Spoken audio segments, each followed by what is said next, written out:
तो hello guys. Episode 5 की शुरुआत में हम देखते हैं कि जो लेमिंग्स का बंदा होता है वो यहाँ पे पहुंच चुका होता है। सिबाकी ये देख के कहता है ये बहुत ही खतरनाक है, इस केस को हमें अच्छे से हैंडल करना पड़ेगा। फिर अरासे कहता है ये कितना भी खतरनाक हो इसे हमारी कस्टडी में होना चाहिए। दूसरी तरफ मिसाकी पोल्का से कहती है देखने से लगता है ये बंदा बहुत ही खतरनाक है, तो तुम इससे दूर ही रहना।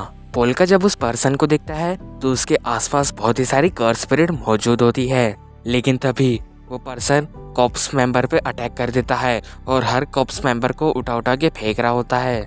एंड अरासे अपनी फुर्ती से उस बंदे के पीछे आता है और उसे एक जोरदार किक मारता है और फिर वो एक रॉड निकाल के उसके चेहरे पे मारने जाता है, लेकिन वो पर्सन उस हमले को डॉज कर लेता है और अरासे उसे कहता है तो मुझे हल्के में मत लो। बट वो पर्सन अरासे को छोड़ के पोल्का के पास आता है, लेकिन वो पोल्का को छोड़ के मिसाकी को उठा के जाने लगता है। फिर पोल्का अपने मैजिक पावर यूज करके मिसाकी को बचाने के बारे में सोचता है, लेकिन वो देखता है यहाँ पे बहुत सारे लोग हैं, अगर उन्होंने मेरी मैजिक पावर देख ली तो वो मुझे पीसफुल लाइफ जीने नहीं देंगे। लेकिन वो मिसाकी को बचाने के लिए अपनी पीसफुल लाइफ कुर्बान कर देता है। सबसे पहले वो अरासे को स्पॉट करता है और अपने स्केलेटन से उसे बहुत दूर फेंक देता है और उस पर्सन के बारे में सोचने लगता है वो बहुत ही खतरनाक है, उसको अपनी लाइफ की परवाह नहीं है, लेकिन मुझे मिसाकी को बचाने के लिए उसे खत्म करना पड़ेगा।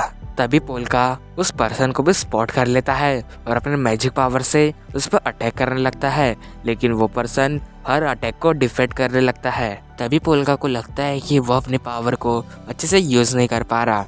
तभी उसे अपने टीचर की याद आती है कि उन्होंने उसे कैसे सिखाया था। उसी वक्त क्लैरिसा समझ जाते हैं कि पोल्का कुछ करने वाला है। वो सारे जगह की बत्तियां बुझा देती है। जैसे ही पूरी कैंडल्स बुझ जाती है पोल्का अपने फॉर्म में आ जाता है।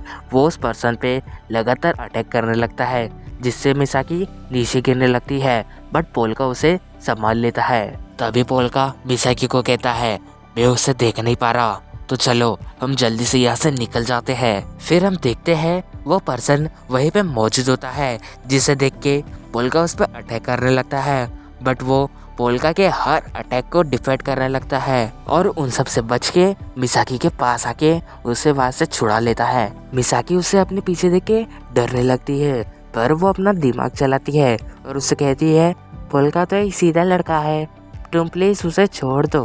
पोल्का भी उसे देख के समझ जाता है कि मिसाकी कुछ करने वाली होती है एंड मिसाकी भी उसे अपनी बातों में बहला फुसला के उसके हाथ पे बाइट कर लेती है, लेकिन उसे कुछ नहीं होता। मिसाकी देखती है कि उसके हाथ में बैंडेजेस लगे होती है, तो उसे कहती है लगता है तुम्हें अनडायरेक्ट केस देनी पड़ेगी, और वो एक चम्मच को उसके लेग्स में घुसा देती है, जिससे कि वो पर्सन पैरालाइज होने लगता है। पोल्का ये देख के कहता है बहुत बढ़िया, अभी मेरी बारी है, और वो अपनी फुल पावर यूज करके एक बहुत ही बड़ा स्केलेटन मॉन्स्टर क्रिएट करता है एंड उस पर्सन पे अटैक कर देता है। तभी से शिफ्ट होता है।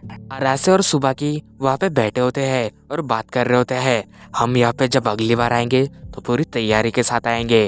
तभी वहाँ पे क्लैरिसा आती है और कल के हादसे के लिए उनसे माफी मांग रही होती है, लेकिन सुबाकी उसे कहता है इतना सब होने के बाद मुझे ये जगह ज्यादा पसंद नहीं आई। क्लैरिसा भी उसकी अकड़ को तोड़ते हुए कहती है यहाँ पे स्मोकिंग करना मना है, आपको पता नहीं क्या। दूसरे सीन में हम एक न्यू पर्सन को देखते हैं जो उस लेमिंग से कह रहा होता है हम बहुत समय बाद मिले तो मैं तुम्हें एक काम देना चाहता हूँ, लेकिन वो पर्सन उसके कान में जाके कुछ कहता है। वही दूसरा पर्सन उसे कहता है मुझे आशा है तुम इस काम को अच्छे से कर पाओगे नेजू, और वो पोल्का की तरफ इशारा करता है। वही दूसरी सीन में पोल्का और मिसाकी कहीं जा रहे होते हैं। पोल्का मिसाकी को कहता है आज के लिए शुक्रिया, आज तुमने मेरी जान बचाई, लेकिन मिसाकी भी उसे कहती है मेरे से ज्यादा तो तुमने मेरी जान बचाई उस स्केलेटन को यूज करके। पोल्का भी अपने पास्ट को याद करने लगता है। एक लेडी उससे कहती है तुम्हें अगर एक पीसफुल लाइफ जीना है तो तुम्हें बहुत सारे लोगों की मदद करनी पड़ेगी, और जितने भी लोग तुम्हें मुसीबत पे दिखेंगे तुम्हें उनकी मदद करना है। एंड प्रेजेंट में वो कहता है मुझसे जितना हो पाए मैं उन सबकी मदद करूंगा। मिसाकी पोल्का कौन, मैं तुम्हारे हर वक्त मदद करूंगा। फिर ताकुमी पोल्का को कहता है पोल्का तुम इतनी एक्टिंग क्यों कर रहे हो, ये मुझे साफ साफ दिखाई दे रहा है। पोल्का भी उसे कहता है मैं जो करना चाहता हूँ वो करूँगा, चाहे कितने भी लोग मेरे पे हंसे। तभी सीन वापस से उस अननोन पर्सन पे आता है। वो पोल्का की फोटो देख के कहता है मुझे लगा नहीं था कि तुम अभी भी जिंदा हो, तो अभी तुम्हारे ये गेम खत्म करना पड़ेगा। अभी सीन शिफ्ट होता है और हम पोल्का को देखते हैं। पोल्का ताकुमी और मिसाकी से कहता है मुझे एक बिजनेस चालू करना है, क्योंकि आज के हादसे के बाद मुझे लगता है मुझे बहुत सारे माना की जरूरत पड़ेगी और उसे खरीदने के लिए मुझे पैसे लगेंगे। तभी मिसाकी उसे कहती है क्यों ना तुम अपने सारे स्केलेटन को यहाँ पे बुला लो, जिससे कि हम बहुत सारा उनसे काम करवाए। उसके बाद पोल्का अपना दिमाग लगाता है और एक पेन के अंदर जान डाल देता है। वो पेन पोल्का को बहुत सारे बिजनेस के आइडियाज बता रहे होते हैं। ताकुमी इतने सारे आइडियाज देख के हैरान हो जाता है। पोल्का उन सारे बिजनेस आइडियाज में से एक सिलेक्ट करता है जो बिजनेस फॉर्च्यून बताने का होता है, मतलब भविष्यवाणी बताने का। ताकुमी मुझसे कहता है तुम एक बिजनेस चालू कर रहे हो, लेकिन तुम्हारे पास उसके बारे में कुछ जानकारी भी है क्या? एंड नेक्स्ट डे पोल्का अपनी दुकान चालू कर देता है, जिसके बाहर बहुत ही सारे ग्राहक आए होते हैं। पोल्का बहुत सारे लोगों की भविष्यवाणी करने लगता है और अपने मैजिक से उन्हें खुद पे यकीन भी दिलाता है। एंड कुछ टाइम बाद उनके पास बहुत सारे पैसे आ जाते हैं। एंड ताकुमी उन्हें कहता है बहुत बढ़िया, तुमने एक ही दिन में इतने सारे पैसे कमा लिए। वो भी उन्हें बताता है मैं जब इंटरनेट पे कुछ ढूंढ रहा था तो मुझे एक लेडी मिले जिनको बहुत ही मदद की जरूरत है। फिर बाद में जब पोल्का उस लेडी से बात कर रहा होता है तो वो उस वक्त अपनी एक आई का इस्तेमाल करता है, जिससे कि उस लेडी के बाजू में जो स्पिरिट होती है वो उससे बात करता है, जिसे देख के वो लेडी बहुत ही घबराने लगती है। एंड नेक्स्ट सीन में पोल्का सारा हिसाब किताब करने लगता है, जिसमें उसे बहुत ही सारा प्रॉफिट हुआ होता है। फिर वो कहता है तो ये मेरी पहली कमाई है, तो चलो इसे 5 हिस्सों में बांट देते हैं। उसमें से एक हिस्सा रियल पोल्का को भी मिलेगा।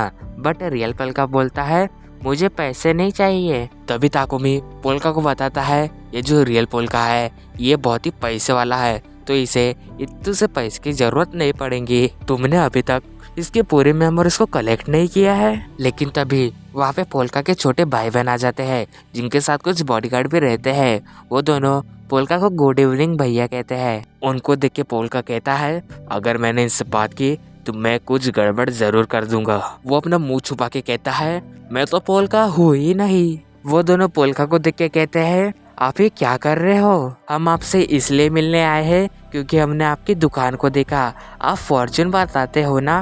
तभी ताकुमी उन्हें कहता है तुम ऐसे ही यहाँ पे नहीं आ सकते, हमें यहाँ पे सबसे पहले पूरा सेटअप लगाना पड़ता है, तभी हम फॉर्च्यून बता सकते हैं। मिसाकी भी उन्हें कहती है हमारी दुकान 10 बजे खुलती है, तो तुम कल 10 बजे वहाँ पे आना छोटे बच्चों। उनकी ये बात सुन के वो लड़की गुस्सा हो जाती है। वो कहती है तुम्हें पता भी हो मैं कौन हूँ, मेरे पास कितना सारा पैसा है, मैं वो तुम्हारे दुकान को खरीद सकती हूँ। तभी उसका बॉडीगार्ड उसका मुंह पकड़ लेता है और तभी पोल्का उस बॉडीगार्ड को उससे दूर करता है और उसे हक कर लेता है। तभी वो उसके छोटे भाई को भी हक कर लेता है और उन्हें कहता है मैं तुम दोनों को प्रोटेक्ट करूंगा। तभी पोल्का देखता है कि उन दोनों बच्चों के पीछे एक बहुत ही भयानक सी स्पिरिट मौजूद होती है। वो स्पिरिट उससे कहती है तुम्हें इन दोनों की मदद करनी है। पोल्का उन दोनों को कहता है कोई बात नहीं, मैं तुम्हें प्रोटेक्ट जरूर करूंगा। और वो दोनों वहाँ से जाने लगते हैं। फिर ताकुमी पोल्का को कहता है तुमने उन दोनों बच्चों की मदद क्यों की? पोल्का उसे बताता है मेरे टाइम में भी कुछ बच्चे थे जो ऐसा ही करते थे, तो इस वजह से मुझे इन बच्चों की मदद करनी पड़ेगी। फिर ताकुमी पोल्का को बताता है तुम जिसके बॉडी में हो तुम्हें उसके बारे में कुछ भी पता है क्या?